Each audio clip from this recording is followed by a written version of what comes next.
Laga Persib Bandung versus Persikabo di pekan terakhir Liga 1 2022-2023 jadi pertandingan tersedih bagi kiper Persib Imade Wirawan. Alih-alih lakukan selebrasi saat laga perpisahan, justru jadi laga tersedih bagi Persib. Sudahnya gagal juara, gagal ke AFC, gagal runner up, gagal top scorer, dan gagal yang lain. Bahkan di laga ini, di pekan terakhir ini ya, Persib tampil dengan jersey baru yang diharapkan jadi semangat baru dan berikan keberuntungan baru. Tapi memang fakta tak bisa dipungkiri. Apakah fakta-fakta itu?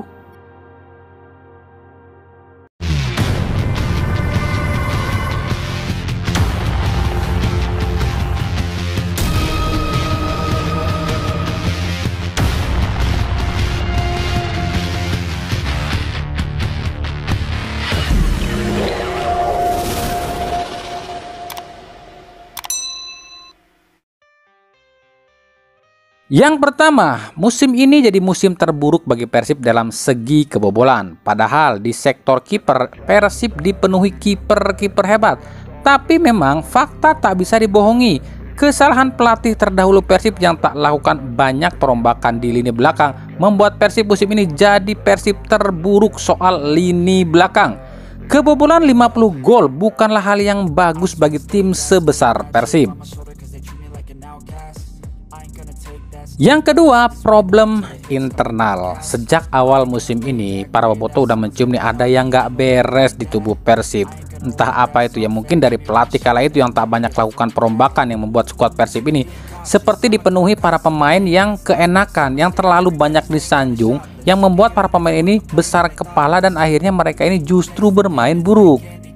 Lalu saat Luis Milla masuk, Luis Milla mampu membawa Persib dari posisi 13 menuju papan atas. Tapi lagi-lagi kebodohan manajemen Persib yang tak mampu cari pemain di jendela transfer membuat Luis Milla mau tak mau harus pakai pemain yang bukan pilihannya. Lalu apakah Luis Milla ini bisa dibilang gagal ya? Kenapa Luis Milla tak bisa merombak mental para pemain Persib?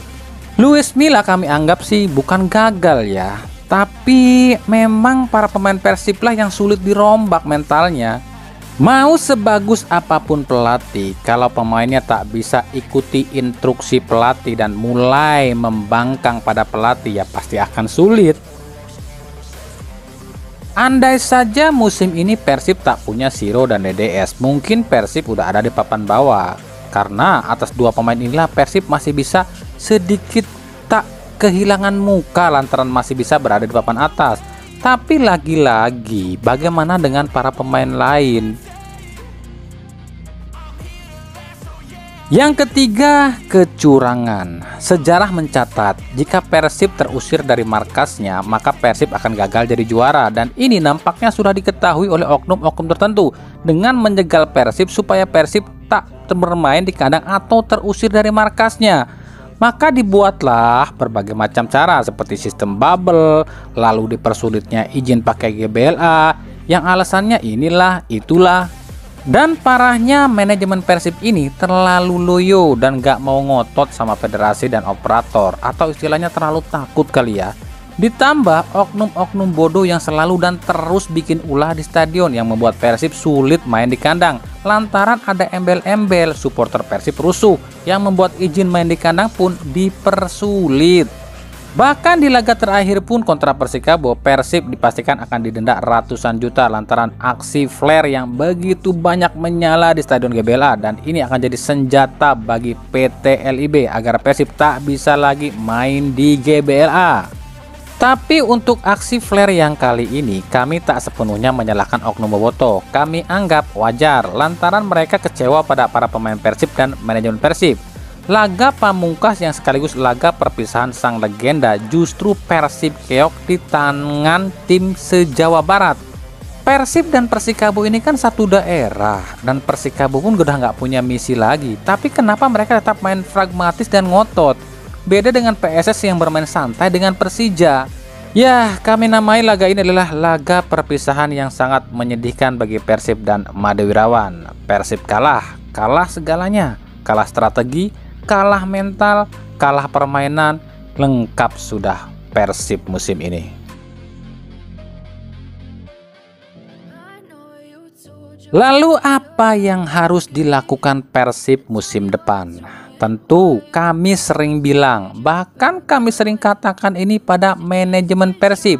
Tapi jawaban manajemen Persib tetap sama, tunggu evaluasi pelatih di akhir musim. Padahal kan seharusnya Luis Milla kan sudah tahu dan sudah bisa menerbak seperti apa musim depan. Dan tentunya dia juga sudah tahu siapa pemain yang akan dilepas dan siapa pemain yang akan didatangkan. Tapi lagi-lagi ya, kendala pelatih-pelatih Persib itu adalah ada di manajemen Persib. Manajemen Persib selalu berkata, tentu tak mudah dapatkan pemain incaran karena klub lain pun pasti mengincar pemain tersebut. Betul, emang betul statement itu. Tapi ini kan bisa disiasati. Jauh-jauh hari atau 3/4 kompetisi sebelum usai ya, harusnya manajemen dan staf pelatih itu udah diskusikan dong untuk musim depan dengan pelatih siapa, keputusannya, dan pemain-pemain mana yang akan didatangkan. Tapi ya inilah faktanya ya, Persib itu sering gagal dapat pemain lantaran terlalu irit. Contoh, jika pelatih minta pemain anu, nah manajemen Persib langsung lihat nih harganya berapa dan gajinya berapa. Kalau kemahalan, ya manajemen Persib gak bakalan rekrut. Inilah yang membuat para pemain itu mikir 2 kali kalau mau ke Persib. Tapi tentu kita nggak tahu ya akan seperti apa musim depan. Dan jika ini terjadi lagi di mana Persib kesulitan dapat pemain-pemain incaran, fix kami bilang ada yang salah pada sistem perekrutan pemain di Persib. Tapi jika musim depan Persib mampu datangkan pemain-pemain yang mumpuni, ingat, kami ingatkan lagi, jangan ada lagi pemain yang terlalu disanjung. Karena kalau pemain terlalu disanjung akan jadi besar kepala dan akan bertingkah. Dan jika musim depan Persib mampu datangkan pemain-pemain yang mumpuni, kunci utama musim depan itu ada di mental dan ketegasan. Mental para pemain dan manajemen harus diperbaiki dan ketegasan pun harus diperbaiki. Kita ambil contoh PSM Makassar dengan skuad yang ala kadarnya tapi dengan mental yang kuat dan ketegasan dari manajemen dan pelatih akhirnya membuat para pemain PSM ini jadi solid. Ketegasan seperti apa sih? Pelatih itu harus tegas pada para pemain. Di PSM, tiap pemain yang melakukan kesalahan itu akan dihukum dan didenda uang. Tujuannya apa? Agar para pemain ini jerah dan gak lakukan kesalahan lagi. Lalu di PSM pun tak mengizinkan siapapun pemain saat latihan diwawancarai oleh penonton atau reporter kecuali atas izin pelatih atau manajemen. Ini penting, jadi pemain itu gak akan merasa dirinya ini selebritis dan tetap fokus pada permainan bola. Sebab jika pemain sudah mulai merasa menjadi selebritis, maka yang ada di otaknya bukan lagi visi permainan tapi ketenaran, dan ini bahaya. Kita ambil contoh di Persib nih, ketika latihan ada yang minta foto dan wawancara pasti langsung ditanggapi oleh para pemain Persib. Tapi kalau di PSM beda, setiap pemain yang dimintai foto ataupun wawancara pasti didampingi oleh staf pelatih atau manajemen, yang artinya ada batasan dan pengawasan. Dan ini penting agar pemain itu tetap fokus pada permainan dan tak terlalu menghiraukan jadi selebritis. Oke, saat ini kami telah mendapatkan kabar jika agen-agen Persib sudah mulai bergerak mencari pemain baru dan kami sudah mengantongi nama-namanya. Selain yang pernah kami bahas, ada beberapa pemain baru yang tengah diincar oleh Persib untuk musim depan.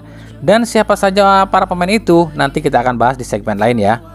Tapi yang pasti, meskipun agen-agen ini bergerilya mencari pemain yang permintaan dari pelatih, kita akan lihat nih apakah manajemen Persib mau mewujudkan keinginan pelatih atau tetap dengan slogan mereka, yakni dengan modal sekecil-kecilnya tapi raih keuntungan sebesar-besarnya, alias modal irit, prestasi harus irit.